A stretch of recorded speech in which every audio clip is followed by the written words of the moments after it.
What's going on, YouTube? Thank you for tuning in to another episode of Texas Street Stories. And if you haven't already subscribed, help your boy out and hit the subscribe button. On today's episode, we're going to be talking about the Texas Mexican Mafia massacre and power struggles of the 90s. In the mid 1990s, the streets of San Antonio were covered in blood. The Mexican Mafia, or La M in San Antonio, was in a state of disarray.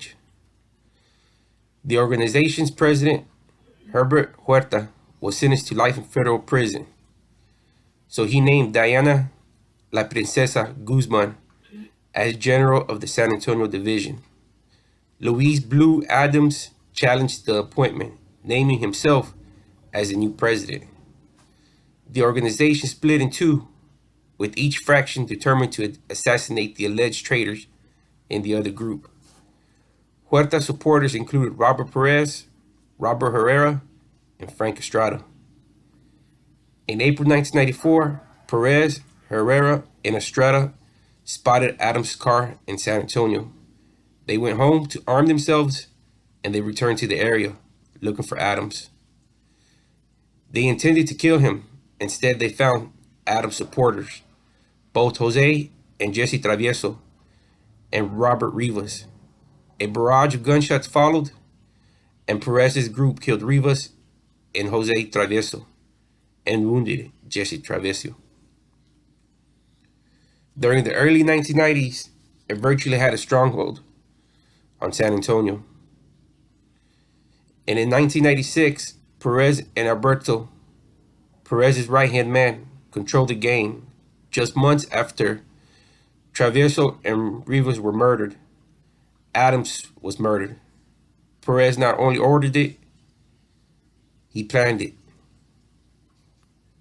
Additionally, Perez ordered the murders of several other people. Emilio Barra Alejandro died as a result of 13 gunshot wounds, 11 to the head and 2 to the chest. Ernest Ibarra died as a result of 12 gunshot wounds. Adam Tenorio was killed because he disobeyed an order not to discuss the West French Place murders. He died as a result of 11 stab wounds. Robert de los Santos was killed for the same reason as Tenorio. He died as a result of blunt force trauma and strangulation. Daniel Moreno was killed as an example of other members having to perform some task he had volunteered to do. He died as a result of 2 gunshot wounds, 1 to the face and 1 to the chest. Elegio de la Garza Chiquillo died as a result of 11 gunshot wounds, including 5 to the head. De la Garza was one who said that Perez had ordered the killings at West French Place. Presumably, he was killed for this reason. So the president goes to federal, tries to leave his old lady in charge. All the generals ain't too happy about it. They go to war. The president that goes to federal, he ends up winning.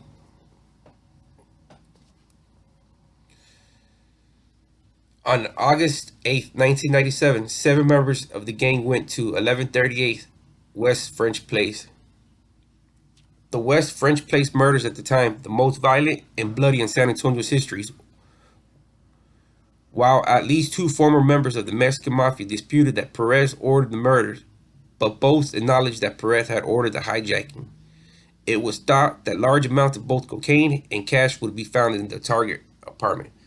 Those who participated went armed with shotguns. All 5 people found in the apartment were bound with duct tape, and all 5 were killed execution style. Only 5 pounds of marijuana and 300 in cash were confiscated.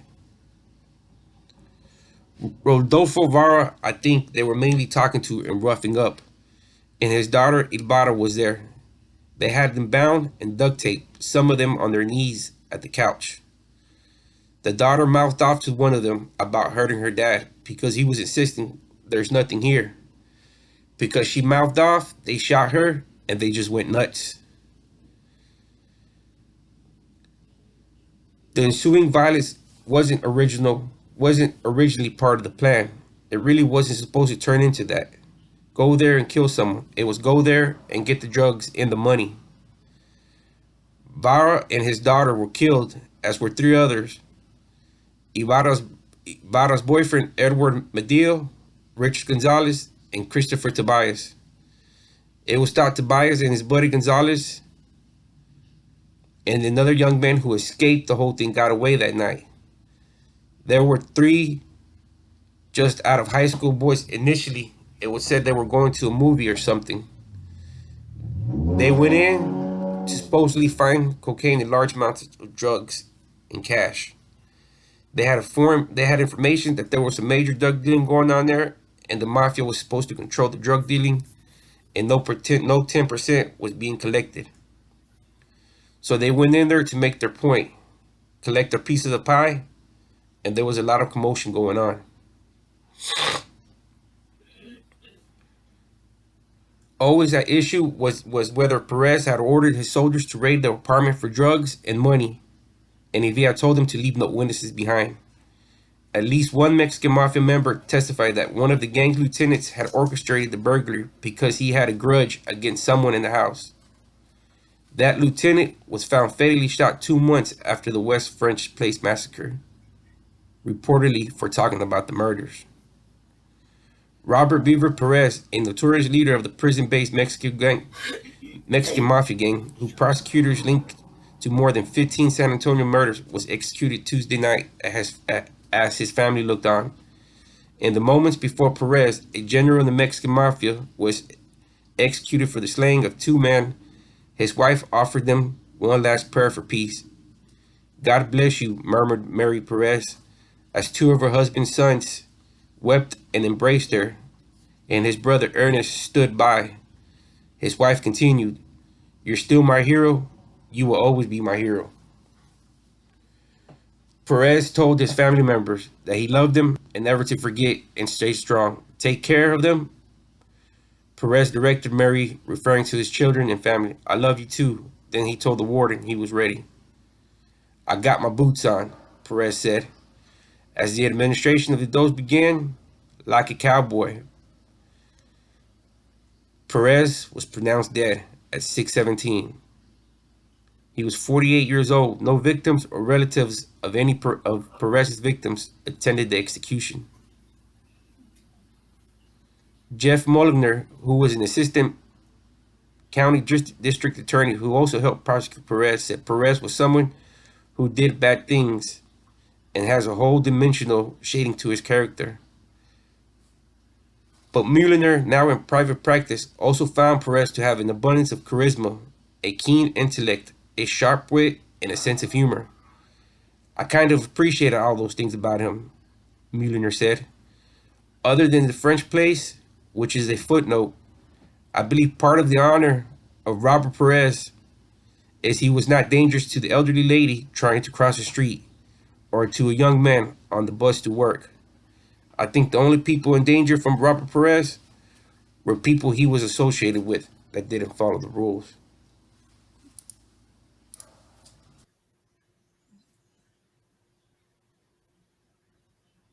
Man who was in the wrong place at the wrong time. Chris Tobias was 18 years old. He had plans to go to college. His parents were proud.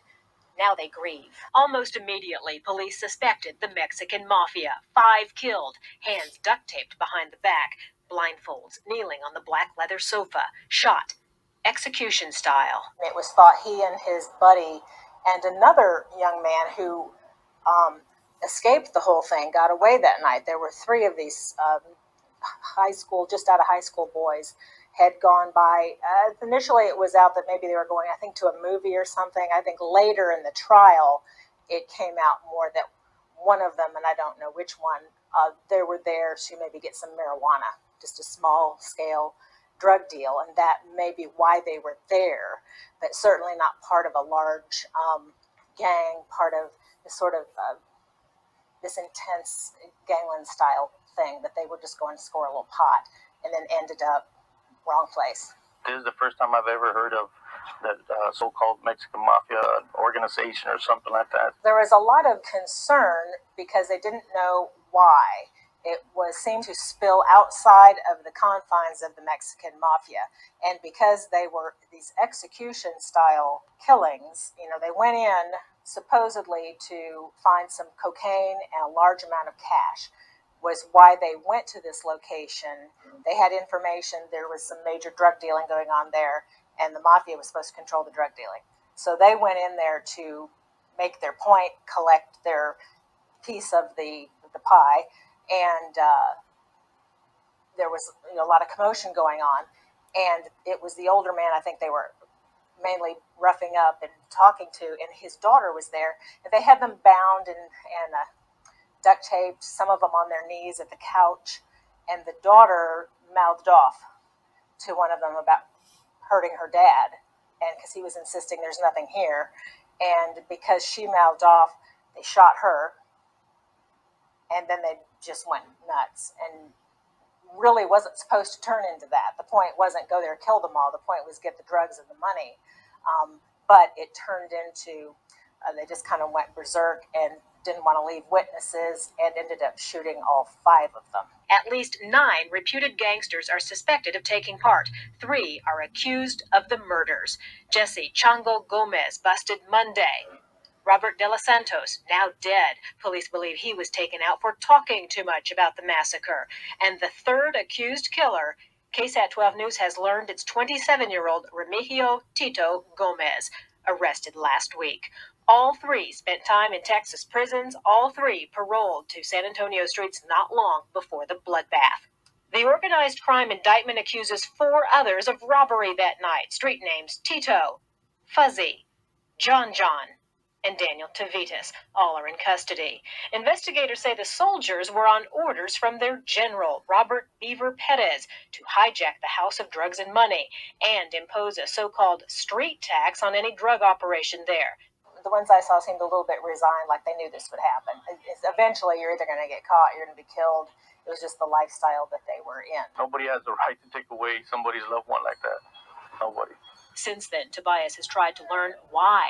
Getting to know a little bit, the dad in particular of one of the 18-year-old, call him a boy, he was a young man, getting to know him and just, I guess, that personal connection. You get to know somebody a little bit and you feel his pain and his searching for answers as to why this had to happen to his son. Since that time, the Mexican Mafia's body count has certainly risen, with dozens of those victims being other members of the Mexican Mafia. But it may never be known exactly how many people have been killed by the Texas Mexican Mafia, since several of those suspected victims have simply vanished, never to be heard from again.